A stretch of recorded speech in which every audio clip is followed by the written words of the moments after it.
Bonjour à tous, bienvenue pour cette nouvelle vidéo. Nous sommes en décembre 2022. Je vous retrouve avec plaisir pour vous parler rapidement aujourd'hui de quelque chose qui est pourtant fondamental, qui est la plus grosse erreur que nous faisons au sujet de la loi de l'attraction, c'est-à-dire pour manifester. Manifester, vous le savez, ça veut dire attirer à soi ce que l'on veut. Quelle est cette erreur? Cette erreur, c'est le fait de vouloir très fort quelque chose. Contrairement à ce que l'on a pu nous dire ou nous faire comprendre, ce n'est justement pas en voulant très fort quelque chose que nous allons l'obtenir. Pourquoi? Parce que quand nous voulons très fort quelque chose, nous passons dans l'ego. Quand nous sommes dans la volonté, dans l'ego, vibratoirement, si je représente une échelle de vibration en modèle très réduit, je dirais que ça c'est le maximum sur Terre. Après on passe à une fréquence où on disparaît même aux yeux des gens parce qu'on est monté très très haut, et que là c'est vraiment la limite pour pouvoir vivre à la surface de cette Terre. Donc dans cette échelle terrestre qui est à peu près entre plus 300 000 Vobi et moins 300, quelque chose comme ça à vue de nez, on va dire que pour pouvoir manifester efficacement, ça commence, ce qui n'est pas vrai mais je vais vous expliquer après, ça commencerait par là où est mon pouce. À partir de là, je peux consciemment choisir d'attirer des choses à moi et être efficace. Quand je suis dans l'ego, en réalité, je ne suis pas là où est mon pouce, je suis plus bas. À partir du moment où je veux quelque chose, je commence à descendre vers la négativité. Et plus je veux fort quelque chose, plus je descends dans mon échelle vibratoire.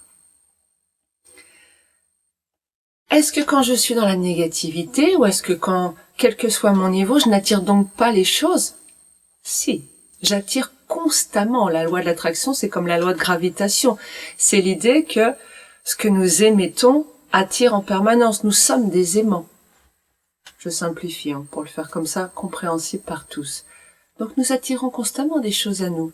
Simplement, pour ça que j'insistais sur le mot conscient tout à l'heure, nous sommes inconscients. Nous attirons des choses à nous par nos programmes inconscients, par cette partie de notre être qui n'est pas gérée par notre cerveau, notre néocortex, celui qui réfléchit, qui a des valeurs, qui peut prendre du recul.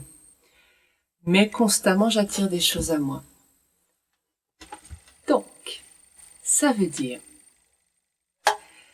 que quand vous voulez manifester quelque chose, en fait, l'idée, c'est de surtout ne pas vouloir très fort cette chose. Que ce soit bien clair. Donc ça, je le mets là, non. Ça, ce qu'il faut faire pour obtenir ce que vous souhaitez. C'est lâcher la notion de volonté, c'est-à-dire, c'est juste poser une intention. Je donne à l'univers une information.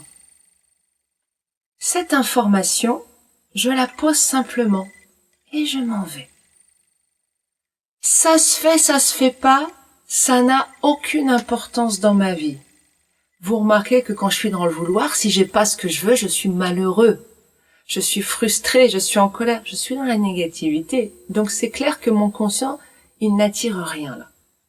C'est mon inconscient, mes émotions négatives, qui me montrent que je suis en train d'attirer des choses, celles que je ne veux pas en réalité. Quand je suis ici, le fait d'être zen, ça arrive pas, peu importe. Je ne descends pas dans la négativité. Donc ça a toutes les chances d'être suffisamment haut vibratoirement pour que ça fonctionne. Deuxième chose, quand je donne cette information, je vais essayer de lui donner de la puissance à cette information. Je vais donc lui donner de l'énergie pour qu'elle puisse rayonner le plus possible, le plus loin et le plus fortement dans le monde pour que ça arrive rapidement. Et pour cela, quand je donne l'information, j'imagine ce que je veux, par exemple, une Porsche rouge. Je me vois au volant de cette Porsche rouge, c'est juste un film. Ah, et non pas dans plus tard. Je suis pas en train de me dire, ah, j'aimerais bien. Non. Nous devons envoyer à l'univers le message de, ça y est, j'ai ça. Merci, je kiffe. Je suis tellement heureuse d'avoir ça. C'est merveilleux. Merci. Parce que quand j'envoie ce message de remerciement, de joie, de gratitude, je suis dans les plus hautes vibrations. Comme la notion de futur et de passé n'existe pas en réalité dans l'univers, nous vivons au présent. Comme nous vivons dans un présent multidimensionnel, éternel, cette notion n'existe pas. Donc quand l'univers entend je voudrais avoir, ça veut dire que l'univers ne peut pas répondre à quelque chose qui n'a pas de matérialité pour lui. Lui, c'est le présent. Donc, je voudrais, c'est pas du présent. J'ai, ah, ok, j'ai, bon. Et ben donc, là, je matérialise. Pour le réexpliquer en quelques secondes, clairement, et d'une autre façon encore plus simple. Imaginez pour l'univers un enfant qui tape du pied en disant « Je veux un bonbon, je veux un bonbon ». Est-ce que l'univers aura envie de lui donner? Non, c'est un enfant capricieux, donc non. C'est pas du tout comme ça que ça marche, hein, mais c'est pour si vous n'avez pas compris mes précédentes explications, qu'au moins ce soit un autre point de vue qui vous apporte de la clarté. Donc non, l'univers ne donne pas un enfant capricieux. Il donne à un enfant qui est en paix avec ce qui arrive. Donc qu'il ait ou pas le bonbon, c'est pas grave, il demande simplement « Tiens, ça me ferait plaisir ». Ou plutôt, tiens, j'imagine que je mange un bonbon et je suis plein de joie. Et comme je suis plein de joie, on a envie de répondre à cette joie. Et l'univers va répondre, il répond à ce qui est envoyé. De la joie, il donne de la joie. De la colère, de la frustration, il en remet une couche.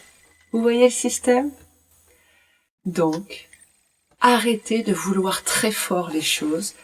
Vous faites tout dans ce cas-là pour éviter de recevoir et de matérialiser ce que vous voulez.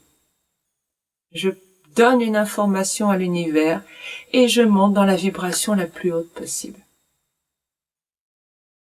Je vous souhaite une très belle année 2023. Je vous retrouve la semaine prochaine. Vous verrez cette vidéo le 31, donc le dernier jour, aujourd'hui, quand vous me regardez, c'est le dernier jour de l'année 2022. Une année intéressante, hein? Et ça ne s'arrêtera pas là. 2023, c'est une année 7, c'est une année de spiritualité, de réflexion sur soi. Ça peut effectivement donner lieu à des choses, des ralentissements, des retards, des accros, des lenteurs, ça fonctionne pas. Et à la fois, c'est une porte d'entrée, si vous réussissez à dépasser tout cela, une porte d'entrée vers une spiritualité qui commence à s'épanouir. Donc une année très intéressante pour le travail sur soi. Je ne vous en dis pas plus et je vous dis à la semaine prochaine. Bon réveillon. Au revoir.